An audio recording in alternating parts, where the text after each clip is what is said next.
ማንም ያልደረሰበት እነ አብርሽ ራሱ ያላወቁት አዲስ መረጃ ይዤላችሁ መጥቻለሁ። በእርግጠኝነት ይህንን መረጃ የትም አታገኙትም። ይሄም ደግሞ ስለ ሄርሜላ የድብቅ ህይወት ነው። በድብቅ ሄርሜላ ምን አይነት ህይወት አላት፣ ሌላ ህይወት አላት የሚል መረጃ ሰምተናል። እሱንም ደግሞ ይዤላችሁ መጥቻለሁ። አብራችሁኝ ቆዩ።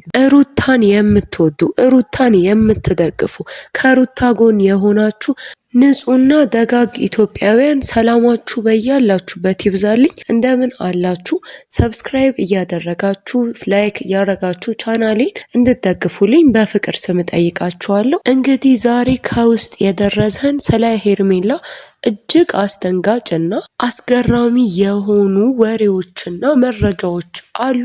ይህንን ዛሬ ለእናንተ እነግራችኋለሁ። አብራችሁኝ እስከ መጨረሻው ቆዩ። አታምጣ ስለው እያመጣ ቆለለው ይላሉ አንዳንድ ሰዎች ሲተርቱ። አንዳንድ ጊዜ እውነታዎች ሲጋለጡ አንዱ እውነታ ሌላውን እውነታ ሲጎትት፣ አንዱ ሚስጥር ሌላ የተደበቀ ሚስጥር ሲጎትት፣ ሁሉም የተደበቁ ሚስጥሮችም ሆኑ ሴራዎች አዋጅ መውጣታቸው አይቀርም፣ የጊዜ ጉዳይ እንጂ። እንግዲህ ዛሬ የደረሰን አዲስ መረጃ አለ። እሱም ደግሞ ሄርሜላ ሲጀመር የልጆች እናትና ባለትዳር ናት የሚል ነው። እዚህ ስራ ላይም የገባችው ሆን ብላ ተከፍሏት አብርሽና ሩታን ለማለያየት ነው ተብሏል። ይህንን መረጃም እንደሰማን ለማጣራት ሞክረን ነበር። ያገኘነው መረጃም እንግዲህ ሄርሜላ እንዲታወቅባት የማትፈልገው የግል ህይወት እንዳላት ደርሰንበታል። የሰውን ትዳር መበጥበጧና በባለ ትዳሮች መካከል መግባቷ ብዙዎችን እያሳዘነና እያስቆጨ ነበረ። ጭራሽ ግን ከዚህም አልፋ ሄርሜላ የራሷ ህይወት የራሷ ትዳር ልጆችም እንዳሏት ነው የሰማነው።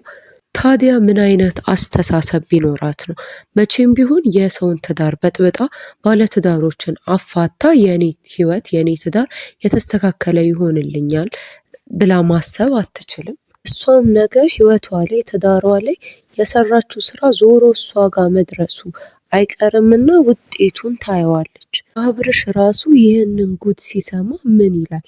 ምክንያቱም ደግሞ ከሁሉም ያጣ የሆነውና መሀል ላይ አጨብጭቦ የቀረው እዚህ ጋር አብርሽ ነው። በዛ ላይ የፍርድ ቤት ኬስ እያሯሯጠው ባለበት ሁኔታና የእሱም የአብርሽን ቤተሰቦች እንዲሁም ደግሞ የሩታን ቤተሰቦች ብዙ ጫና እየደረሰበት፣ ያው ጫና ማለት በገዛ እጁ በገባበት ጣጣ ማለት ነው። በዚህ ሁላ መሀል ላይ ሆኖ የሄርሜላን ደግሞ እንደዚህ አይነት የህይወት ታሪክ እንደዚህ አይነት ሚስጥር ሲያቅ ምን ሊል እንደሚችል ከባድ ነው። እንግዲህ ለከፋው ሰው ምላጭ አታው ሰው ነውና ይህን መረጃ ያው በተረጋጋበት ጊዜ ቢያውቅ ጥሩ ነው። ዞሮ ዞሮ ግን ማወቁ አይቀርም፣ እንዲሁም ደግሞ ማወቁም አይከፋም። ምክንያቱም ሄርሜላ ያው ለሱም ብትሆን ሰው አይደለችም፣ ለማንም የምትሆን ሰው አይደለችም። ኢቭን እዛ ጋር ላለው ለትዳሯ ራሱ ክብር የሌላት ሴት ስለሆነች ነው መታ እዚህ ጋር እንደዚህ ያደረገችው። ትዳሯ ባለቤቷ እንዲሁም ደግሞ ልጆቿን ብታከብርና እውነት እንደ ባለ ትዳር ሴት ብትሆን ባለ ትዳር ነኝ ብላ ብታስብ እንደዚህ አይነት ነገር አታረግም ነበረ። እንደ ባለ ትዳር ብቻም ሳይሆን እንደ ሴት እንደ አንድ ሴት ላይ ሄዳ ትዳር ባይኖራት እንኳን ከባድ ነው። እንዲያውም ትዳር ኖሯት ሴት ላይ ሄዳ ሴትን ልጅ እንደዚህ ማድረግ ምን ያህል ልቧ ደንዳና ነው የሚለውን ነው የሚያሳይ። እኔ እንግዲህ በጣም የምፈራው ነገር ምን መሰላችሁ? አንድ ጊዜ ሶሻል ሚዲያ ላይ የወጣ ነገር በቃ ወጣ ነው፣ መቼም ቢሆን መመለስ አይቻልም። እና ነገ ሄርሜላ የራሷ ልጆች አሏት ከተባለ እና ሄርሜላ የራሷ ልጆች ካሏት አድገው ነገ እነሱም ይህንን ጉድ ማየታቸው አይቀርም እና የምናስተላልፈው አንዳንድ ጊዜ ለሰው ለልጆቻችን ለትውልድም ቢሆን የምናስተላልፈው ነገር በጣም ያስፈራል። እንግዲህ እስካሁንስ እንዴት ነው ባለቤቷም ቢሆን ሌሎች ቤተሰቦቿ ይህንን ነገር እያላዩት? ማለት ምናልባት ከሶሻል ሚዲያ የራቁ ሰዎች ሊሆኑ ይችላሉ። ያው ጥቂት ሰዎች ናቸው እንደ ሀገራችን ቢሆን እንደ ዓለምም ከብዛታችን አንፃር እጅግ ጥቂት ሰዎች ናቸው ሶሻል ሚዲያ ላይ ያሉት። ልክ እንደምናየው ሰው ብዛት ወይ ቪው ብዛት ምናምን አይደለም። ያው ከዓለም እና ከሀገራችን አንፃር ስናስበው ተጠቃሚው ትንሽ እንደሆነ ግልጽ ነው። እሷ ግን ምን ተማምና ነው? ምን አይነት ደፋር ሰው ብትሆን ነው ባለትዳር ሆና እውነት ባለትዳር ልጅ ኖሯት እንደዚህ አይነት በጣም የወጡና የማይሆኑ ነውር የሆኑ ፎቶዎችን የምትነሳቸው ፎቶዎች ታያቸዋላችሁ። እንግዲህ በፌስቡክም ቢሆን በኢንስታግራም የሚለቋቸው የሚነሱት ፎቶዎች እጅግ በቃ ማለት ማንም ሰው ቢያያቸው ልክ ያልሆኑ ቪዲዮዎች ናቸውና ይህንን ነገር ባሌ ቢያይ ቤተሰቤ ቢያይ ብላ እንዴት አላሰበችም?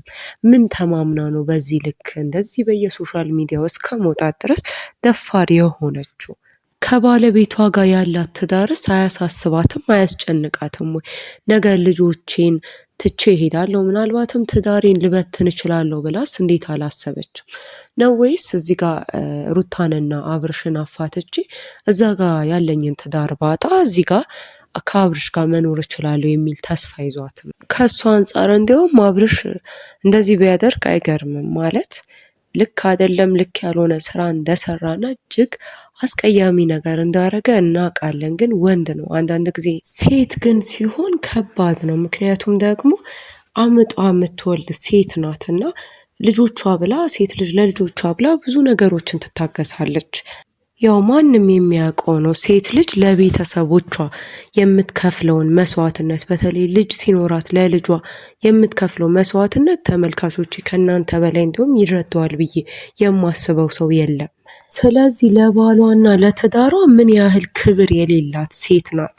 ልክ አብርሽ በማይሆን ነገር በማይሆን የጓደኞቹ ግፊት ሄዶ ትዳሩንና ልጁን እንዳጣ ሁላ እሷም ደግሞ ልክ እንደዚህ የሚገባት ምናልባት ቆይቶ ይሆናል።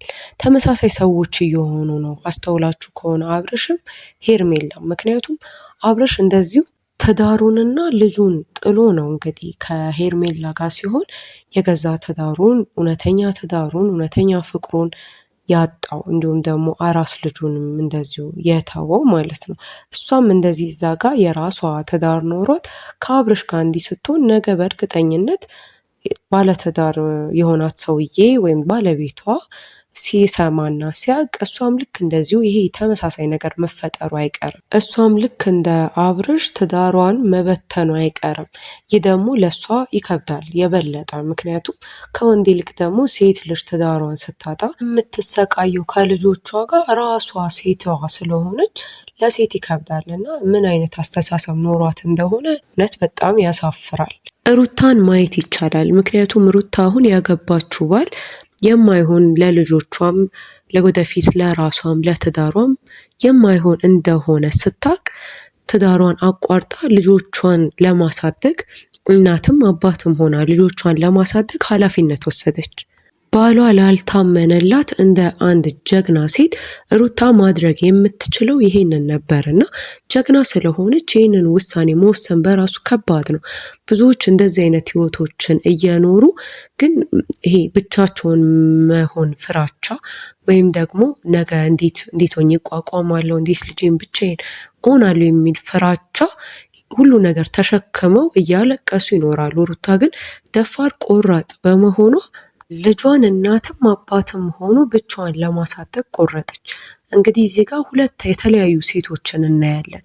አንደኛ ያገባችው ባል የማይሆን መንገድ ላይ እንደሆነና እንደማያዋጣ ታውቃ ወስና በቆራጥነት ልጆቼን አሳድጋለሁ ብላ ልጄን ብቻዬን ማኖር እችላለሁ ያለች ልክ እንደ ሩታ አይነት ሴትና ሌላኛዋ ደግሞ በገዛ ፈቃዷ ትዳሯን ልትበትን ጫፍ ላይ የሆነች ሴትና እንዲሁም ደግሞ የሌላ ትዳር መበተን ምክንያት የሆነች ሴት።